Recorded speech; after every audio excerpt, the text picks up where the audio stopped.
another Tentative Poke review, second one first day, and we had a look at Sanctum, as you know, a James Cameron epic.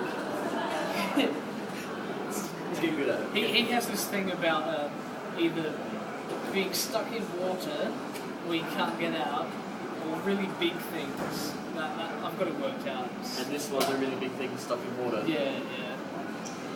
That's his recipe for a good motion picture, I believe. And he's headed to 3D again.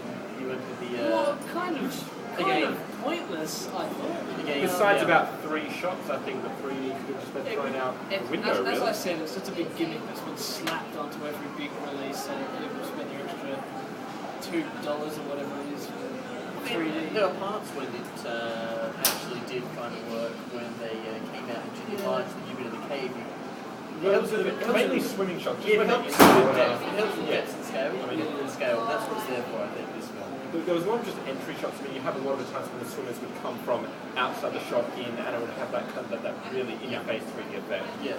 Where the flippers, I believe, come in handy. Yeah. The other is I had that 3D issue where when you look at it, as soon as the camera moves too much, it gets fuzzy and your eyes take a while to adjust. I just personally think for the minimal gain you get, it's really not worth watching for 2 hours through the glasses, it really puts you off because you're constantly focusing on the wrong thing. Absolutely. The problem with 3D films is with those glasses, it automatically is going to make it feel darker, and especially with you've got your films like all the animations, they're always going to be bright films. Like Tangled obviously uses bright colours all the daytime. So 3D works in that sense, but you've got a film like Sanctum where it's always for the majority of the time, and the 3D glasses that just makes it. I did read an article saying that the 3D, this technology doesn't work with our eyes because we're not used to having to converge on different places at the same time, at different depths, and it doesn't quite work. It's also funny how it's completely taken any of what the film's done. We're just disregarding what the film is. It's been just a talk about 3D. Yeah. It's become a big gimmick.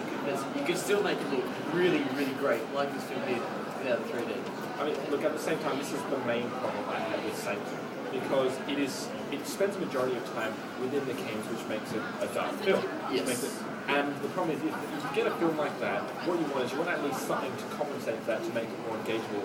The characters, I did not find them either entertaining or engaging, which is I think to me, that was my problem, because the film is so dark, that's not what's going to attract me visually. So the characters for me should have done that, which I didn't have. I was stimulated visually by the caves and the scenery. It was from that sense. Yeah, that bit, I understand what you mean as well.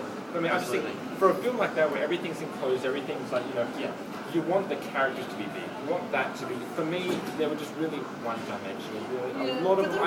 It's sort of that whole horror sort of genre where you're just waiting for the weakest link to go. But even, and that's what I think that's what he wanted the focus to be. But even when it whittled down and it got less and less, I found myself with some of the more not popular characters, but the more prominent characters, I wasn't really finding myself caring about them because I didn't know much about them. I didn't really care about because I didn't know much of what they were going through.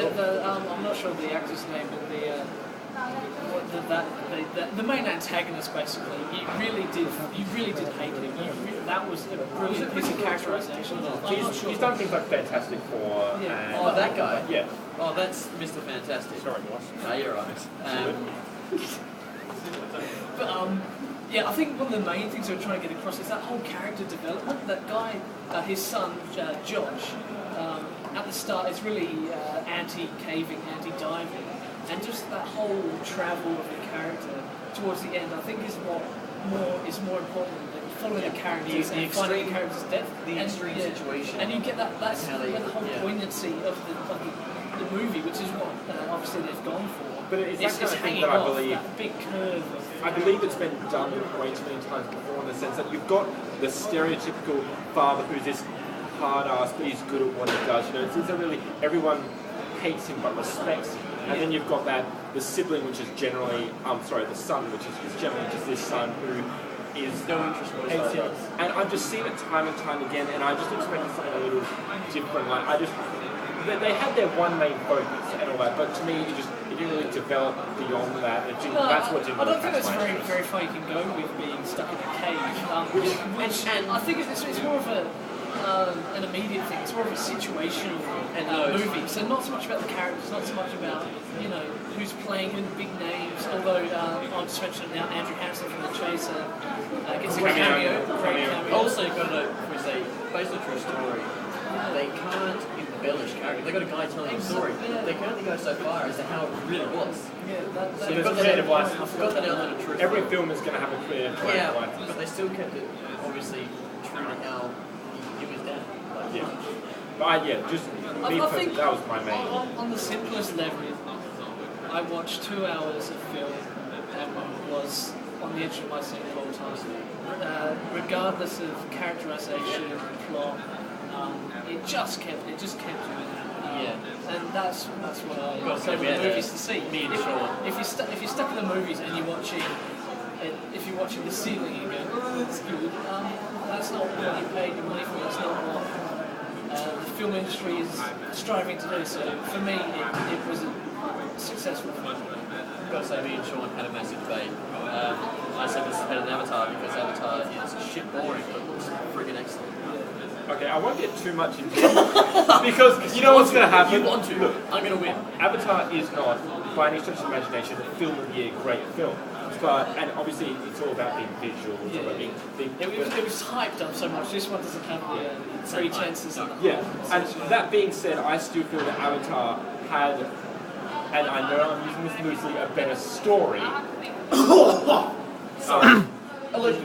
again, it's the same sort of father-son love thing happening with the poignancy. It's the same sort of cellar that I think they're hanging off of.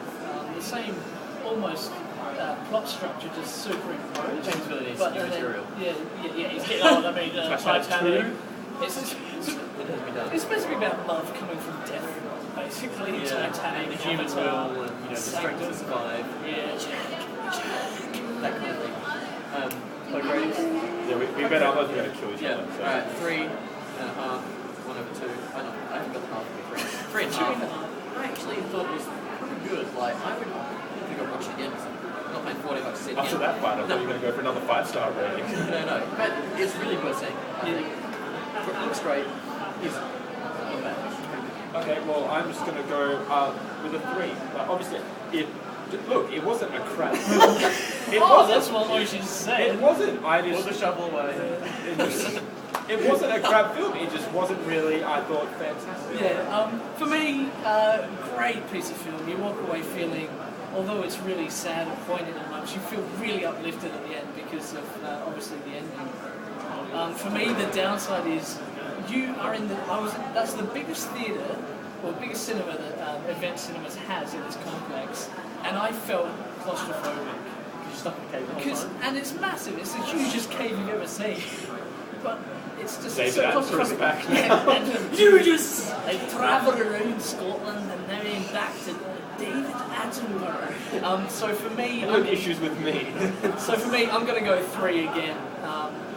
It was a beautiful film, but personally, on a personal level, I hated watching it simply because you just put yourself in that situation and you feel horrible. I found myself. Nothing against the film. I found myself actually holding my breath when they were trying to do it. Surely they can't hold their breath that long. Just try to do it myself. I couldn't do it. I think you did that in Toy Story 3 as well. Stop it! Stop going to the fire! But just while I'm here, Event Cinemas, turn your friggin' seat lights off.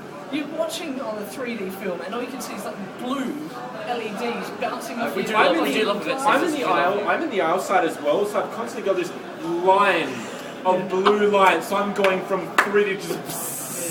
We did anyway, the best seats in the house. That's just a hack at the cinema that provides its entertainment every week on a Monday, Student Monday. And overcharges, that's fine. I think we're running on like 10 to 20 minutes now. So, Alright, so that's over and out from Tentative Poke. See you next week.